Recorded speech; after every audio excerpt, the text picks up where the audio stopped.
¿Qué tal? Buenas tardes, me da mucho gusto encontrarles a través de Contextos MX. Soy Karina Cancino y esta tarde pues vamos a tener la entrevista con el rector de la Universidad Autónoma de Nayarit, Jorge Ignacio Peña González, quien amablemente accedió a platicar con nosotros sobre distintos temas que hay pues pendientes en la agenda de la universidad y sobre todo que hay muchas dudas, rector, sobre la situación de la universidad, y por ello le agradezco mucho que accediera a esta entrevista. Buenas No, al tardes. contrario, Karina, buenas tardes, con el gusto de saludarte, a ti y al auditorio, y estoy a sus órdenes. Bueno, rector, pues hay muchos anuncios que se han hecho desde la semana pasada, hay cuestiones que han sucedido y que, bueno, pues nos gustaría conocer de voz suya, pues esta situación. Ya el gobernador hizo anuncios incluso hace rato de que este viernes se va a pagar ya los aguinaldos. ¿Cómo es que está sucediendo todo esto? Hay todavía un acuerdo, un convenio que no se ha firmado, pero ¿cómo es que se está accediendo a recursos, rector? Mira, por un lado, hemos contado con el apoyo del gobernador, no solamente desde que es gobernador en funciones, sino desde que senador, gobernador electo y ahora como gobernador. Siempre ha estado muy al pendiente del tema de la universidad y conoce bien cómo está la situación. Él incluso lo puede notar cuando él da cifras respecto a nuestros pasivos, a nuestra deuda, es porque tiene la información muchísimas veces en ese sentido sobre las problemáticas de la institución. Afortunadamente para nosotros, ese respaldo que ha tenido el gobernador en las gestiones se vio reflejado la semana pasada cuando pudimos tener recursos para pagar las 3 quincenas que se le debía a los trabajadores. Ahora estamos con el tema del convenio para poder que llegue recursos para poder pagar aguinaldos. Entonces, obviamente, dentro de este escenario, como hemos llamado en otros momentos, los diciembres negros que tiene la universidad, este diciembre ha ido un poco mejor en ese sentido porque pudimos pagar quincenas, estamos próximos seguramente a pagar aguinaldos, pero también hay que ser muy claros en ese sentido, para que llegue el recurso de la Secretaría de Educación Pública. La comunidad universitaria, tanto los trabajadores y trabajadoras manuales administrativos como los y las académicas, tendrían que aceptar las condiciones que nos solicitan la Secretaría de Educación Pública. En este momento se están llevando a cabo los procesos de consulta por parte del Sindicato de Personal Académico, que es el titular del contrato colectivo, y por otro lado, el día de mañana, el Sindicato de Empleados y Trabajadores tendrá su asamblea para también tomar una decisión. Y a partir de ello, entonces poder tomar la decisión nosotros del pago de la llegada de recursos para el pago de aguinaldo.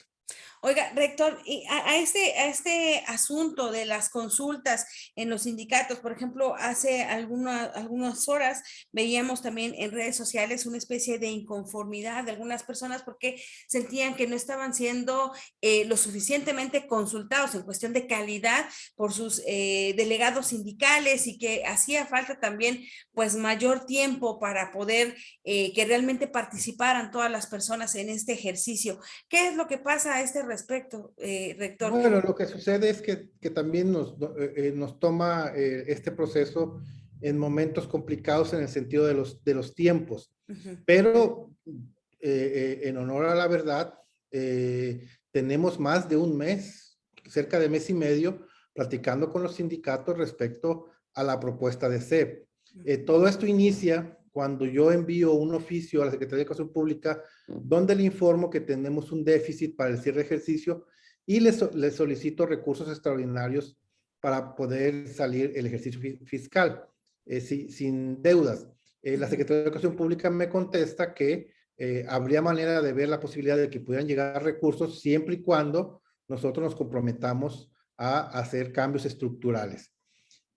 Ellos le llaman cambios estructurales a que todo lo que está fuera del convenio de apoyo financiero, eliminarlo, y entonces eliminar esas cláusulas en los contratos colectivos implica gastar menos en nómina, entonces poder ir saliendo el déficit financiero y de la crisis, y con eso, si aceptamos, llegaran los recursos.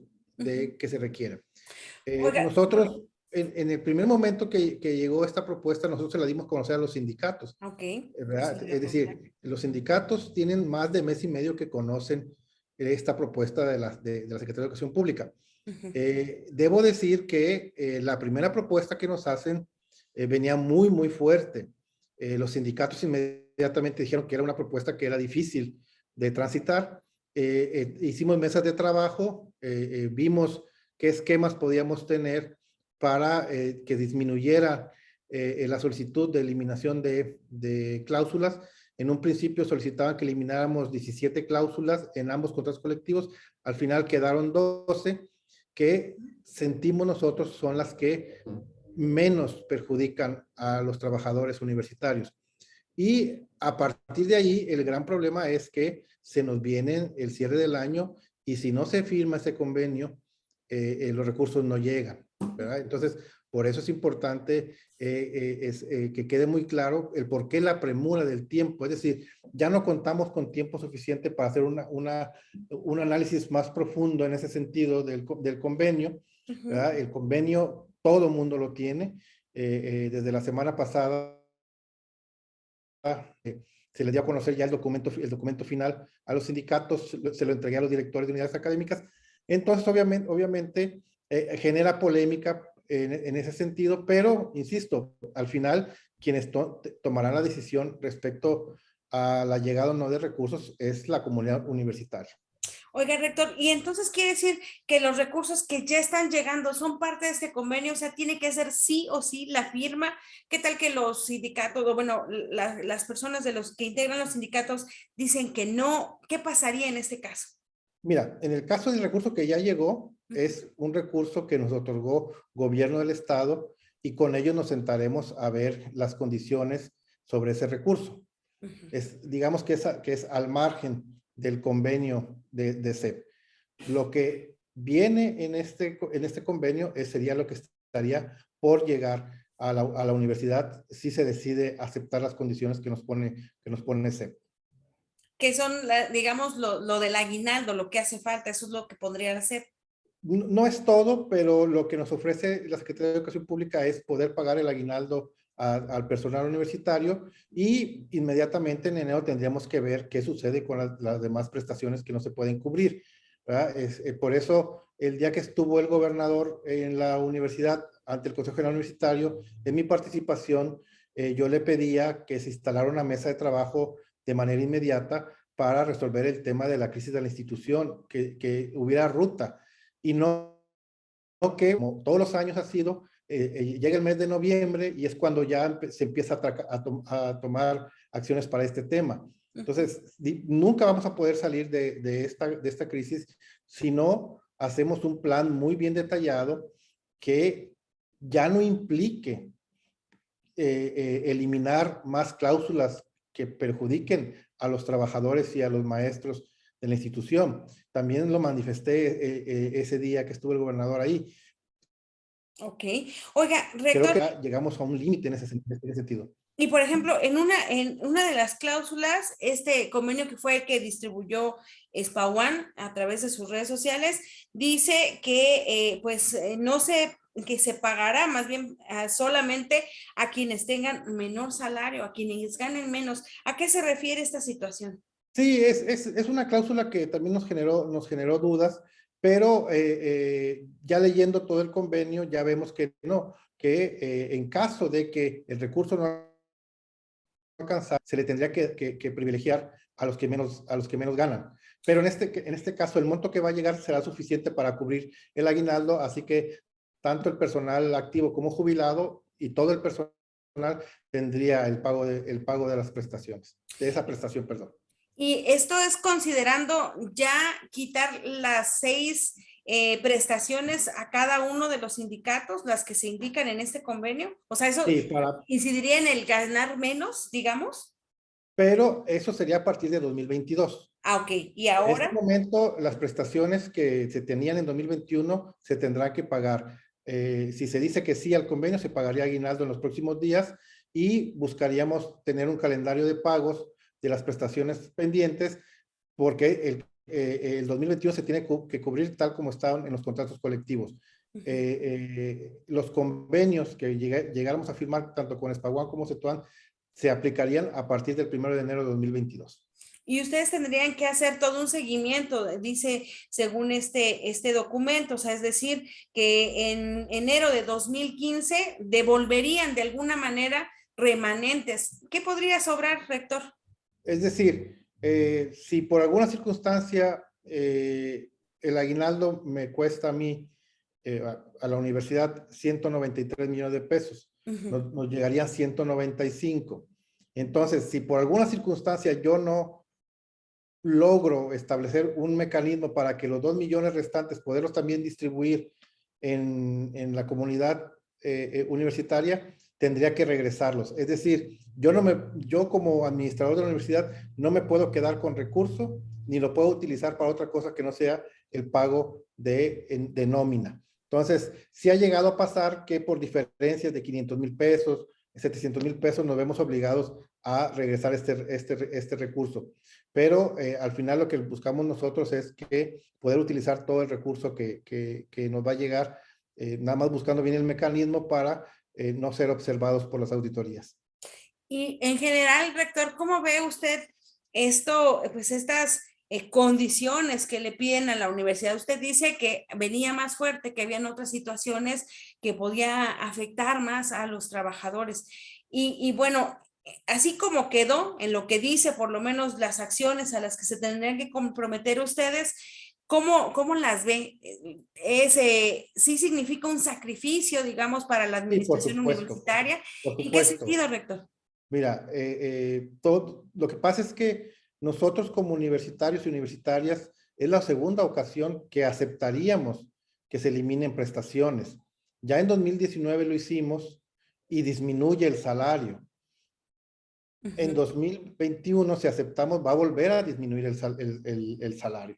Entonces, obviamente, cualquier disminución del salario no es benéfica absolutamente para nadie. Claro. Lo único que nos motiva en ese sentido es que no hacer más grande el déficit para 2022, porque si no tendríamos que pagar todo, tendríamos que pagarlo con adelanto de subsidio.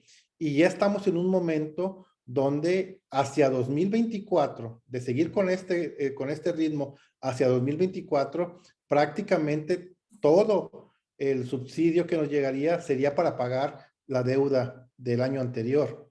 Entonces, no es que yo quisiera que la gente me comprendiera en el sentido que, yo estoy feliz de la vida que nos quiten prestaciones. Pues no, yo mismo pierdo ahí porque yo mismo soy docente y voy a perder esas mismas prestaciones. Pero sí entiendo perfectamente que si no entramos en un mecanismo de aceptar el convenio, la crisis de la universidad podría llegar a ser tal que ya no tendríamos para pagar en un momento determinado ni siquiera un mes de salario. Entonces sí, lo que yo pido es que podamos entrar en aceptación de este convenio, pero sí con la condicionante de que ya no se le vuelva a pedir al trabajador más sacrificio. Es decir, que para el fin de año de 2022 ya no pongan por delante más prestaciones, porque obviamente eso pues ya nos llevaría también a nosotros a tener un salario no digno en ese sentido. Pero ya hay Entonces, por quienes ahí se es quejan, donde iremos. ya hay quienes se quejan, rector, de esta situación. Pues se ha alegado mucho tiempo que los salarios que reciben en la Universidad Autónoma de Nayarit son los más bajos, incluso que otras universidades públicas del país. Y acá en este convenio, además de ello, de estas pérdidas de prestaciones, señala la Secretaría de Educación Pública que se tiene que incrementar el número de matrícula, es decir, tendrían que tener la media nacional de atención a alumnos, pero no habla nada de subirles el salario o de equipararles esto. ¿Cómo se va a gestionar? ¿De dónde va a salir? A eso me refiero yo con la mesa de trabajo, porque siempre, insisto, nos agarran, y disculpa la expresión, nos agarran los dedos de la puerta con la puerta. Entonces, ya en ese sentido no nos permiten movernos mucho. Entonces, yo lo que estoy proponiendo es que desde enero comencemos a ver el tema financiero. Y yo lo que necesitaba es, como rector de la universidad, es contar con el apoyo del gobernante para poder ir juntos en ese tema. Yo siento y percibo, y mucha gente percibe, que el doctor Navarro sí haría el tema de la mesa de trabajo para ir viendo dónde está el problema realmente de la institución. Poder mostrarle a él, a su equipo de trabajo, cómo hemos perdido salario en la institución, buscar otros mecanismos para que llegue el recurso. E insisto, y no tenga que ser todos los años que nos sigan pidiendo eliminación de cláusulas. Yo puedo aceptar, porque efectivamente tenemos cláusulas que no están reconocidas en el convenio de apoyo financiero, por lo tanto no llega recurso para pagar esas cláusulas. Pero también, yo no sé si seamos la universidad que menos gana como docentes y como trabajadores, no lo sé, pero sí sé que tampoco nuestros sueldos son altos, ¿verdad? Entonces, obviamente, no podemos, no se nos puede seguir insistiendo que sea vía salario donde resolvamos el problema financiero de la institución. Por eso yo sí lo quise dejar muy en claro el día que estuvo el gobernador con nosotros, por un lado, insisto, una mesa de trabajo para poder que se vean los números que tiene la institución, poder comparar tal vez a lo mejor el salario de los universitarios con otras universidades, ver qué requerimos, sí, para subir la media de estudiantes por docente. Pero también, por ejemplo, en el nivel medio superior, aceptamos a todos los estudiantes que quieren ingresar a la universidad. Tampoco podemos hacer milagros en ese sentido, ¿no? Tampoco podemos inventar cifras. Haremos el esfuerzo que nos corresponda de aumentar nuestra matrícula, pero en prácticamente el 33% de las carreras que tenemos en la institución aceptamos al 100%. ¿Dónde tenemos problemas? Pues en las carreras del área de la salud, por lo que ya todos sabemos, ¿no?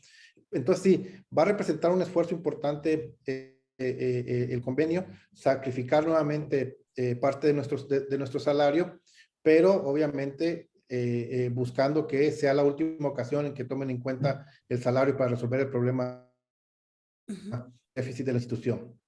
¿Y qué va a pasar? Porque también dice que hay un plazo para que desincorporen de las finanzas de la universidad a la Escuela Mártires 20 de noviembre y el CENDI. Estos no hablan nada de las prepas ni nada, y creo y tengo entendido que las prepas también les significan una carga que no ha querido reconocer la SEP.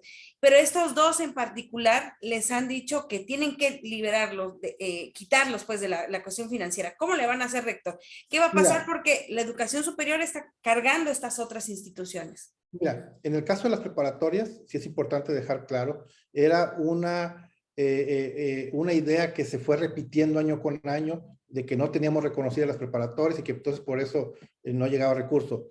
Ya SEP nos demostró que es así, ¿eh?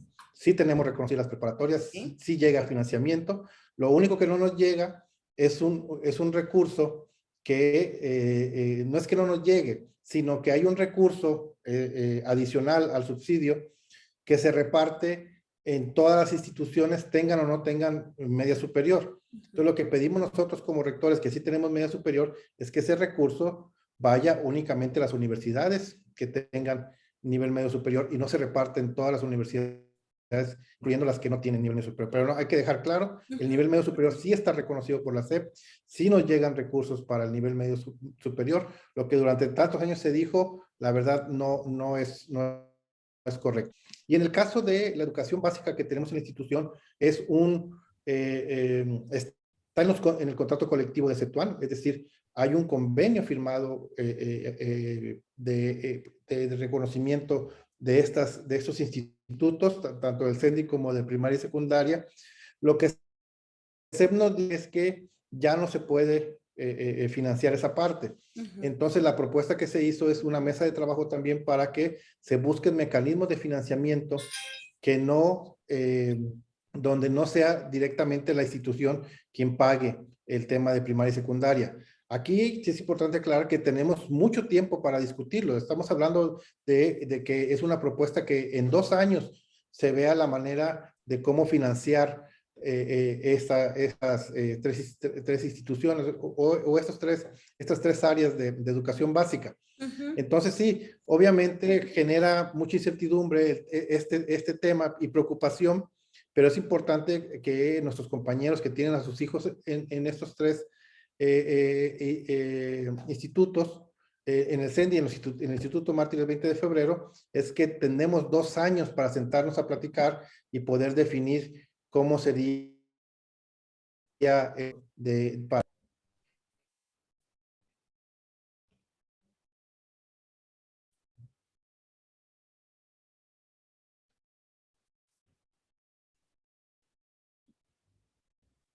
Le perdí la señal, rector. ¿Ahí sí me escuchas? Sí, ahí lo escucho. Ah, muy bien. Que en Sí, 2 años tendrían que definir este esquema junto así con es. O sea, las tenemos tiempo familias. suficiente para discutir cómo financiar tanto al CENDI como a la primaria y a la secundaria. Que quede claro a nuestros compañeros que no es a partir de la firma del convenio y van a desaparecer el CENDI como la primaria y secundaria. No, no es así. Haremos mesas de trabajo y buscaremos mecanismos, insisto, de financiamiento que le permitan a la institución no tener esa carga en ese sentido. Rector, y para ir cerrando esta conversación con usted, usted ha hablado incluso de los resultados de las auditorías. Hemos visto las auditorías que ha hecho la Superior de la Federación, en fin, todas estas cuestiones que nos dejan dando vueltas sobre un asunto. La cuestión de las conclusiones, ¿qué ha pasado? ¿Se ha sancionado a gente? ¿Hay, no sé si procedimientos administrativos o algo que nos dé alguna idea de que no exista impunidad sobre estas cuestiones? Porque en general, y usted lo sabe y lo ha visto también en los comentarios que se hacen públicos, que existe esta circunstancia de que se trata de alguna manera de no hablar de esto y rescatar a la universidad pues de las cenizas, prácticamente dejando fuego abajo. ¿Qué es lo que Sí. está pasando? Mira, yo lo he platicado incluso con gente de la Auditoría Superior de la Federación, porque yo nunca he estado de acuerdo en cómo presentan los resultados, porque presentan un resultado y hablan de que hay un posible daño a la hacienda pública por tantos millones de pesos. Entonces, obviamente, cuando uno lo lee, dice, ¿cómo? ¿Por qué? ¿Verdad? ¿Cómo? Entonces, pareciera ser que alguien se roba ese dinero y por eso hay un daño. Entonces yo he hablado con los auditores y les he dicho, oye, es que como lo presentan, dejan de manifiesto que hay alguna irregularidad al interior de la institución. Y te pongo un ejemplo. A nosotros nos observaron el pago de jubilados, Uh -huh. 340 millones de pesos por pagarle a los jubilados. Y yo le dije al titular de la auditoría, al maestro Colmenares, maestro, es que yo no le voy a dejar de pagar a los jubilados. Entonces, mejor dígame cómo le hacemos para que no haya una irregularidad en ese pago.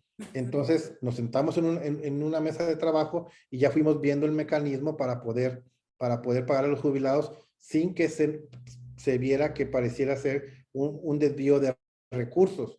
Entonces, muchos de los señalamientos que nos han hecho lo hemos ido subsanando conforme el paso del tiempo, porque las etapas de las auditorías son muy largas. Se presenta el informe y todavía tenemos tiempo nosotros de entregar información antes de que llegue a una instancia, a la instancia investigadora. Entonces, al final, nosotros tenemos prácticamente, después de cada auditoría, año y medio para resolver las observaciones y las hemos ido cumpliendo. Permíteme decirte que, con mucha pena lo voy a decir, pero en la auditoría 2017, en la conclusión decía, la universidad no hace uso adecuado de sus recursos. Uh -huh. Pues obviamente, cuando yo veo ese dictamen, pues casi me voy de espaldas. ¿Cómo que no hacemos uso adecuado de los recursos? Cuando uno piensa, pues, que hacer uso adecuado de los recursos es que no robárselos, no quedarse con ellos, utilizarlos. Ya después fuimos entendiendo cuál es la dinámica de la auditoría y la auditoría 2020 satisfactoria dice el dictamen. La universidad hace uso adecuado de sus recursos. Las áreas de oportunidad sería mucho mejor. Entonces vamos avanzando mucho.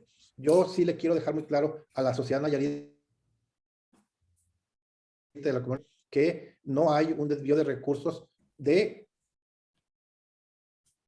la universidad. Ni siquiera conmigo. Todo el recurso que nos llega se usa para las funciones sustantivas y efectivas de la institución, y en ese sentido puedo mirar a los ojos a cualquier persona, porque, insisto, a mí me pueden investigar, me pueden analizar mi situación financiera y verán que no ha cambiado mucho desde que inicié de rector. Rector, el año que viene va a ser decisivo porque van a haber elecciones de rectoría, va a haber cambio de rectoría en la Pero universidad. obviamente, y espero yo cuando termine ir solventando toda. Lo perdí.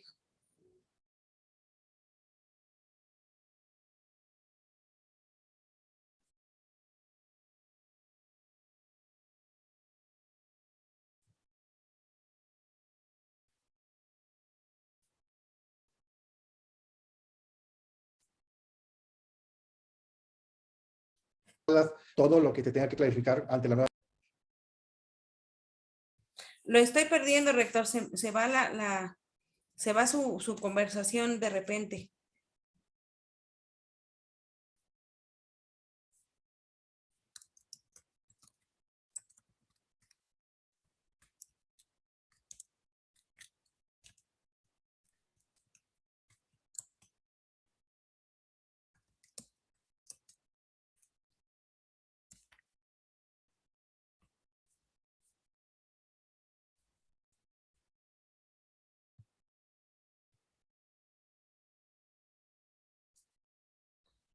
¿Me escucha, rector? Es que está muteado. No se escucha. Ahí estamos ya. Ahí está. Ya, es que Sí, lo perdí por un momento. sí, me cambié de red porque parece ser que me estaba fallando. Ya. Rector, le preguntaba que el año que viene, pues hay cambio de rectoría. Habrán todos estos movimientos, vendrá otra administración quizá. Y bueno, me gustaría preguntarle en qué condiciones también políticas internas dejaría usted a la universidad y si tendría, pues usted acaba de decir que lo investiguen, que busquen su patrimonio y todo esto, pero en cuestión administrativa, ¿qué podría ser lo que usted pudiera dejar como, como algo que le preocuparía, digamos, para la próxima administración? No dejarle orden contable, financiero, administrativo, porque una cuestión es el tema de la crisis financiera, que esa es muy clara. Cada quien podemos tener nuestro punto de vista respecto al origen de esta crisis y las consecuencias de la crisis, pero lo peor que podría yo hacer es no tomar las medidas necesarias para que hubiera orden administrativo, contable y financiero en la institución, que también es muy importante que se tenga. Nosotros hemos trabajado mucha obra, hemos hecho muchos programas acreditados, en fin, lo que varias veces hemos platicado respecto a los resultados académicos. Pero algo que no se ve y que tiene mucha consecuencia en la función de la universidad es la parte contable, financiera y administrativa. E insisto, que no tiene que ver con la crisis, pero sí genera procesos de tal manera que provocan que el uso del recurso no sea tan transparente como a mí me gustaría. Entonces, obviamente, esa es la parte que me va a enfocar en los próximos 6 meses que me quedan de rector, dejar un orden financiero, contable, administrativo, que le permita a la siguiente administración no estar pensando en cómo me vayan las auditorías, me critican porque no soy transparente. Yo siempre presumí de que la transparencia iba a ser nuestro fuerte, porque al final yo estoy muy convencido de que no hacemos mal uso del recurso, pero la transparencia no significa únicamente no hacer mal uso del recurso, significa demostrar que no hice mal uso de ese recurso. Entonces, esa parte yo no la he podido avanzar de manera importante. Entonces, lo que vamos a hacer los próximos 6 meses, y lo vamos a iniciar a partir de enero, la verdad, lo digo claramente, recurrí a un despacho externo que viniera a hacernos los análisis y los diagnósticos para poder hacer las acciones que se requieren al interior de la institución y dejar ese orden en ese sentido. Mi mayor preocupación en este momento son dos, o bueno, llamémosle tres: la crisis financiera que podamos transitar, la elección de rector, que como me comprometí desde que tomé posesión, yo no voy a permitir que haya un proceso de elección de rector como el que yo pasé. Ujú. Y el tercero es el orden contable, financiero y administrativo. Este punto, insisto, no tiene que ver directamente con la crisis, pero sí tiene que ver mucho con el tema de la presentación de resultados, la transparencia y las auditorías que nos practican. Rector, y estas auditorías que se han practicado han revelado cuáles son las causas de esta crisis, porque se ha dicho muchas cuestiones al respecto, que si tiene que ver con grupos fácticos, digamos, al interior de la universidad, que si tiene que ver con factores externos, en fin, todas este tipo de cuestiones. Esta investigación, digamos, que hicieron ustedes, revela cuáles pueden ser las causas, desde dónde vienen, porque pues se vienen arrastrando varios diciembres negros. Lo que pasa es que lo que digo, Karina, a la verdad, hay grupos al interior de la universidad que no les gusta que lo diga, ¿verdad? Y por eso se oponen y sacan versiones y se manifiestan. Pero es muy evidente en las auditorías que hemos tenido, es muy evidente que el problema lo tenemos en nómina y las auditorías lo dicen, ¿verdad? Es decir, tenemos profesores que le pagamos 40 horas y solamente daban 6 horas frente al grupo. Entonces, obviamente, eso nos obligó a ir creciendo la nómina. Y esta parte, insisto, es la que a algunos profesores, a algunos trabajadores no les gusta que lo diga. Y les molesta, pero es una realidad. Es decir, en la auditoría de la plantilla administrativa que tuvimos hace unos días, fue muy claro que nos dijeron, aquí hay un problema de control interno porque no se revisa como se debe de hacer y hay puestos que no tendrían que existir. ¿Verdad? Entonces, hay puestos que tendrían que tener más carga de trabajo. Eso obviamente no gusta que lo digan y prefieren culpar que los sectores, que los sindicatos, que el fraude en 2015. Entonces, obviamente, a mucha gente, como te digo, no le gusta que lo diga y busca dar respuesta por otras vías, pero las auditorías lo reflejan claramente. El problema que tenemos nosotros es un exceso de personal. Y me dicen a mí, pero es que está reconocido por la SEP. Sí, está reconocido por la SEP, pero la SEP me dice, te pago por este trabajador 5,000 pesos y yo le pago 10,000. Entonces, obviamente, esa diferencia, súmale en cada trabajador, en cada maestro, en cada maestra, pues obviamente nos hace un problema financiero muy grande. Insisto, cuando la gente mañana vea esta declaración que hago, me van a criticar porque ellos preferían que yo dijera que no, es que es el fraude de 2015 el que nos metió en la crisis, o son los 18 meses que el gobierno que terminó en 2011 no nos entregó el subsidio. Tienen que ver, ¿verdad? Pero en realidad lo que está sucediendo en este momento es que tenemos más personal del que deberíamos de tener. Pero también hay quienes pues son funcionarios o tuvieron cargos públicos que también estaban en la universidad, rector. ¿Qué va a pasar con esa gente? Porque Mira, tienen te poder voy a, político. te voy a dar un dato para que veas cómo afecta esta parte a la institución, pero luego no se quiere entender. Y tenemos que andar abriendo acciones, expedientes, investigaciones para poder a un funcionario de gobierno en su distinto nivel poderle obligar a que pida permiso sin goce de sueldo.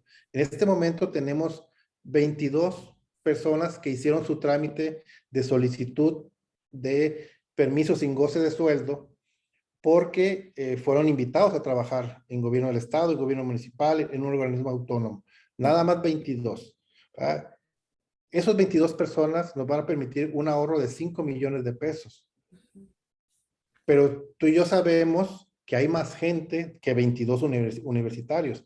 Claro. Entonces, yo hago llamados y se defienden y dicen, es que sí tengo compatibilidad de horarios, que sí tengo compatibilidad de horarios, ¿verdad? Pero lo que se provocó fue que ya intervino el órgano de control e está iniciando las investigaciones y las averiguaciones para todos aquellos que tengan doble plaza, es decir, trabajen en gobierno y trabajen en la institución, se les va a obligar a pedir licencia sin goce de sueldo. El problema para ellos, y aprovecho este momento para hacer el llamado, es que si los llega a sancionar el órgano interno de control, van a tener que regresar el recurso que ganaron después de de que fueron nombrados en alguna dependencia de gobierno.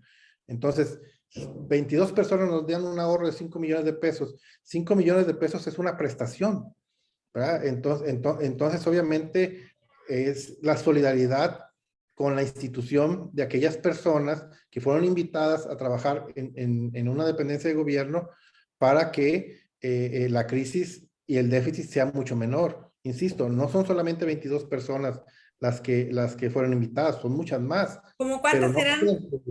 Pues mira, yo te podría, así de memoria, yo fácilmente te puedo hablar sin decir nombres, te podría hablar fácilmente de otras 20 más. Pero, por ejemplo, hemos visto en Poder Judicial, en el Sí, Legislativo, en todas, incluso en los ayuntamientos, hemos visto que están estas personas ahí sí trabajando es. o que tienen despachos Sí, privados o que trabajan, digamos, por su cuenta, pero que pareciera que no son compatibles también con estos horarios. sí, Y le pregunto, rector, o sea, ¿qué pasaría? Porque al final de cuentas tienen cierto poder político también, que eso es mira, algo que ha condicionado a la universidad. mira, lo que va a pasar es que el órgano interno de control ya tuvo un acuerdo con la Contraloría del Estado y se nos van a proporcionar, o ya le proporcionaron las nóminas de las dependencias de gobierno y de ayuntamientos para hacer los cruces y detectar los que tengan, o los que trabajen tanto en la universidad como en una dependencia. Sí es verdad que habrá gente que a lo mejor sí tiene compatibilidad de horarios, ¿verdad? Alguien que, por ejemplo, trabaja en el IMSS, pero trabaja los fines de semana y en la semana trabaja en la institución. Ahí no está el problema. El problema está en la gente que tiene tiempo completo en gobierno del Estado y tiene tiempo completo en la institución. Entonces, acá el problema es que luego van a venir contra uno porque ¿por qué me quitas mi plaza? ¿Verdad? Si estoy cumpliendo con los horarios. Bueno, a lo mejor sí cumple con el horario, pero a lo mejor esa persona tiene un grupo cuando debería tener por lo menos 4 grupos. Entonces, él puede decir, sí cumplo. No, sí, pues sí cumple porque tiene un solo grupo. Pero cuando debería de tener por lo menos 4 grupos. Entonces, esa es la parte que luego algunos sobre todo docentes y académicos, no logran entender. Es que yo sí cumplo con mi carga horaria. Pues sí la cumple porque solamente le fue asignado un grupo. Entonces, lo que tienen que hacer ellos es solicitar que la comisión mixta que se formó revise las cargas de trabajo tanto en su dependencia como en la institución y dictamine si es viable o no su compatibilidad de horario. Y si no es viable, se le va a dictaminar que tiene que pedir licencia sin goce de sueldo. ¿Verdad? Yo los vuelvo a invitar para que no tenga que llegar al extremo donde, insisto, tengan que ser sancionados. Si el órgano interno de control es el que interviene, van a ser sancionados. ¿Y cuál es la sanción? Que tengan que regresar el recurso que la universidad les pagó desde el día que fueron nombrados. Entonces, sí viene un problema importante político en la institución, pero insisto, al final también uno como administrador de la institución puede ser sancionado, a lo mejor no yo directamente, porque no todos los trabajadores dependen directamente de mí, pero sí el director de una unidad académica puede ser sancionado porque un maestro, un trabajador tenía doble plaza y no lo reportó. Entonces, ese es el gran problema que vamos a tener en las próximas semanas en la institución. El gobernador, por lo menos el gobernador ha sido muy claro en ese sentido y ha manifestado que tiene que pedir licencia en la institución si quieren trabajar en el gobierno. Entonces, obviamente, como bien dices, ¿habrá presiones? Pues sí, pero tenemos que aguantarlas porque la universidad requiere de que nos liberen esos recursos para que el déficit sea menor en ese sentido. Pero hay quienes han venido desde administraciones anteriores trabajando en doble plaza. O sea, desde anteriores administraciones podría haber esta sanción y todo, o sea, serían muchísimos millones de pesos. Sí, pero lo que pasa, Karina, es que no estaba establecido en nuestra normatividad. Lo que hicimos fue meterlo en nuestra normatividad. Ok. Entonces, a partir no recuerdo exactamente la fecha, pero creo que fue como en marzo, donde se modifica esta parte y entonces sí, todo aquel que tenga una función directiva en gobierno del Estado tendría que pedir Ok. licencia. A partir de ese momento es cuando ya pueden ser sancionados. O sea, no ¿Por es qué? tan retroactivo años, digamos. ¿Por qué? Porque nosotros no teníamos como institución ese marco Ok. normativo. Lo que la gente no logra entender es que las circunstancias de la universidad han cambiado. ¿Se pudo en otro momento? Bueno, pues se pudo, pero ya no se puede. ¿Por qué? Porque no es justo para quienes estamos dedicados al 100% a la institución no tener la garantía del salario cuando otros siempre privilegian el trabajo en gobierno que atender a la institución. Oiga, Entonces, por eso hicimos la reforma para que se pudiera sancionar ese tipo de conductas. esas son las personas que se pueden identificar, digamos, en gobiernos, en otras instituciones, en otra situación. Pero, por ejemplo, en los municipios se habla muchas veces de que hay familias que incluso controlan las universidades, las prepas, en fin, todas estas unidades académicas. ¿Qué ha pasado respecto a esto, rector? Bueno, obviamente, a veces también no es del todo correcto, Ujú. ¿verdad? Si en algún momento hubo esos esquemas, han ido desapareciendo. Ya yo me atrevería a asegurar que controles políticos de esa naturaleza ya no existen en la institución. Yo he sido muy cuidadoso en la elección de directores y directoras en cada una de las preparatorias, en cada una de las unidades académicas de nivel superior, pero sí, el gran problema es que al no estar en el campus central, muchas de las preparatorias y mucho del personal escapaban de los controles que teníamos, ¿verdad? Pero con la llegada del órgano interno de control, pues obviamente eso cambia porque ellos pueden recibir denuncias, ellos pueden investigar, ellos pueden hacer los procedimientos que se requieran para sacar a relucir quienes no tienen compatibilidad de horarios y obviamente eso va a ser una llamada de atención importante. Claro. Nosotros acabamos de darle posesión al director ejecutivo y otra serie de personas en el órgano de control y el llamado que hice yo en ese momento fue sobre eso, principalmente que su principal acción ahorita debe ser, sí, por un lado, la parte proactiva de tratar de mejorar los procesos al interior de la universidad, pero yo les pedí enfáticamente que el principal tema a abordar ahorita sea el tema de quienes tengan doble plaza. Okay. Es, digamos, la que más laceraría la universidad, porque, Claro, bueno, por supuesto. ya ve que enseñan también aviadores y toda esta situación. ¿Y hay Sí. todavía aviadores? Pues yo no le llamaría aviadores. Yo lo que creo es que hay gente en la institución que pudiera tener más carga de trabajo. Ok. Y es lo Es- que nos tenemos que enfocar en ese sentido. Muy bien. Rector, pues le agradezco muchísimo esta conversación y pues alguna cuestión que se nos haya ido y que usted quisiera darle a conocer también a las personas. No, agradecerte, Karina. Estoy a tus órdenes en cualquier circunstancia. Son tiempos complicados para la institución y estoy a tus órdenes para cualquier aclaración. Y gracias por permitirme comunicarme con la comunidad universitaria y la sociedad nayarita. Muy bien, muchas gracias. Pues estuvimos platicando con el rector de la Universidad Autónoma de Nayarit, Ignacio Peña González, que él nos explicó, digamos, desde el punto de vista de la rectoría, de la administración, todo el suceso que tiene en estos momentos la universidad, la crisis financiera y el cómo se están presentando estos convenios y las relaciones que hay dentro de esta universidad. Así que les agradezco mucho que nos estén siguiendo y vamos a estar pendientes y cualquier cosa, pues ya el rector nos ha dicho que estará abierto a que podamos seguir consultando con él. Muchas gracias y buenas noches. Hasta luego, buenas noches.